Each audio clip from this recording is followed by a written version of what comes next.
Oh hey, didn't see you there. Have you ever heard of Charles Manson? Most likely, but have you ever heard of all the crazy and wacky things he's done? I bet you haven't, because I haven't until I started writing this script. So today I'm going to be talking about Charles Manson and the Manson family, and boy were they a bunch of misfits. The family was basically a cult filled with hippies that Manson was able to control with some kind of remote or something. Actually, the way he was able to control these people still remains a mystery. So, hey, it isn't really too far-fetched to say that Manson was some kind of crazy mastermind who made a cool remote that he controlled people with. Then again, it was the 60s, so I guess it's sort of improbable. These guys killed a lot of people, to say the least. And to this day, a lot of the members continue to face life imprisonment. I'm going to talk about a couple of the murders the family committed. So this first one here is pretty interesting. A man named Charles, aka Tex Watson, scammed some dude named Bernard Crow to get some money for Manson. But Crow, for some reason, threatened the family, and my main man Charlie shot him thinking he was a part of the Black Panthers. But Crow didn't die, and Manson was spooked straight. So he needed to skedaddle on out of the Spawn Ranch, but he needed money to do that and to get some new territory. He heard that his friend, Gary Hinman, was inheriting some moolah, and he decided to pursue him and ask him very politely for some of it.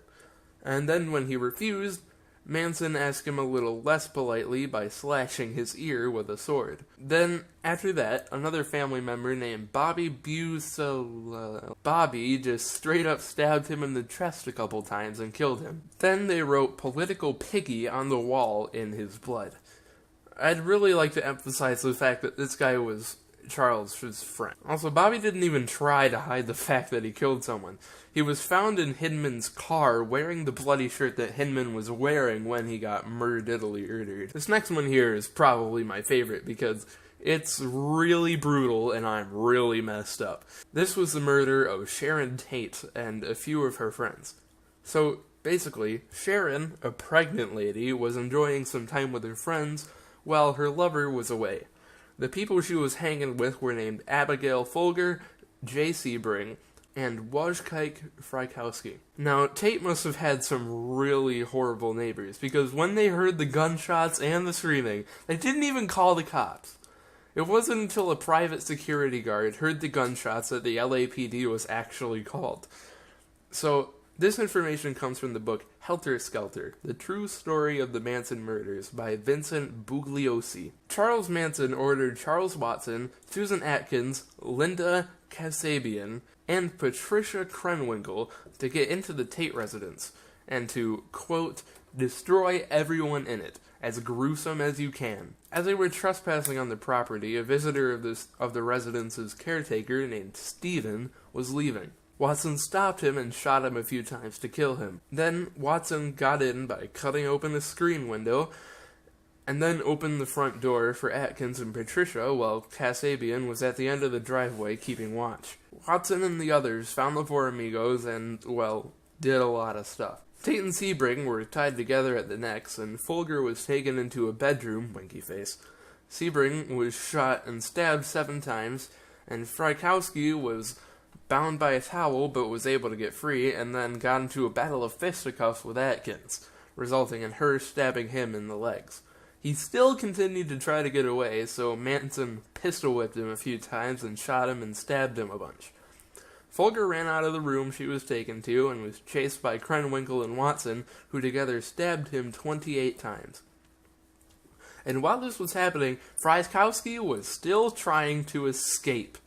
He was struggling across the lawn when Watson finally came to kill him, stabbing him 51 times. Then after witnessing everything, Tate, for some reason, felt like they might be somewhat straight in the head and pled for mercy. Well, they refused, and she was stabbed 16 times, killing her and unborn baby child. Now, I would go deep into this last murder, but I don't want to make this too long, so I'll just briefly explain it. Right after the Tate murder, Charlie and 6 other dudes killed another person. They drove around trying to find the perfect victim when they came across a home where they attended a party at a year prior. This home belonged to the owner of a successful grocery store named Leno LeBlanca and his wife Rosemary. They all told them that they weren't going to kill them, and then, guess what they did? They killed them. Brutally. Lots of stabbing. Krenwinkel even carved the word war into Leno's stomach. And of course, standard tradition for the family, they wrote death to pigs and rise on the walls in Leno's blood. Now we get to explore the motives behind doing all of this. Manson believed in an impending apocalypse, telling the family that Helter Skelter was coming. According to Manson, Helter Skelter was the uprising of a racial war between the whiteys and the blackies. His idea was that he would gain from the war by hiding himself and the family in a cave until the war ended. Basically, he thought that all of these murders would basically get everything rolling, just start the war. So yeah, the Manson family, okay. So yeah, the Manson family was a big bunch of hooligans. They were actually insane, really, believing in this helter-skelter stuff. But hey, at least Charlie still had his funk. What do you think it is about you that makes people want to be a part of whatever it is? 'Cause every time we touch, I get this feeling, and every time we kiss, I swear I could fly. Can't you feel my heart beat fast? I want this to last. Need you by my side. 'Cause every time we touch, I feel the static, and every time we kiss, I reach for the sky. Can't you... Also, I'd really like to add that there's one big misconception with all this. Charles Manson didn't actually kill anyone. The worst he did was, like, slash someone's ear. And actually, while he was a bad guy, Charles Manson was really, really smart. And still is. He's still alive, but in prison. And he was also a really, really good musician. The song you're listening to right now is actually one of his. He sang and wrote it himself. So yeah, that was my video talking about Charles Manson and the Manson family. I hope you enjoyed, and I guess I'll see you next time. Bye. Strong in your mind, and anywhere you might wander, you could make that your